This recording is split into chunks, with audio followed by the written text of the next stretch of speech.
महाराष्ट्रात जर सेक्युलर विचारधारा टिकवून ठेवायची असेल तर त्याच्यासाठी काय करायला हवं असं तुम्हाला वाटतं? बघा, महाराष्ट्रामध्ये मागच्या 5 वर्षात ना पॉलिटिक्स ऑफ कन्व्हिनियन्स लोकांनी अडॉप्ट केलेली आहे.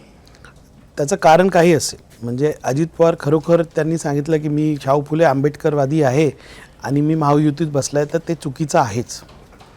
तसंच शिवसेना उद्धव बाळासाहेब ठाकरे पक्ष हे म्हणणार की आमची भूमिका कट्टर हिंदुत्ववादीची आणि त्यांनी महाविकास आघाडीमध्ये राहावं, ते पण चुकीचं आहे. मला असं म्हणायचं की जेव्हा महाविकास आघाडीचं गठन झालं होतं तर मी तिथे होतो.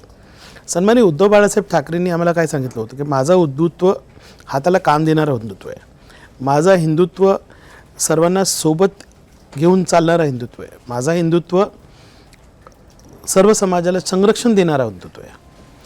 तर तो आहे तुमचा हिंदुत्व. तर मी काय म्हणतो, एक कॉमन मिनिमम अंडरस्टँडिंग असायला पाहिजे महाविकास आघाडीमध्ये.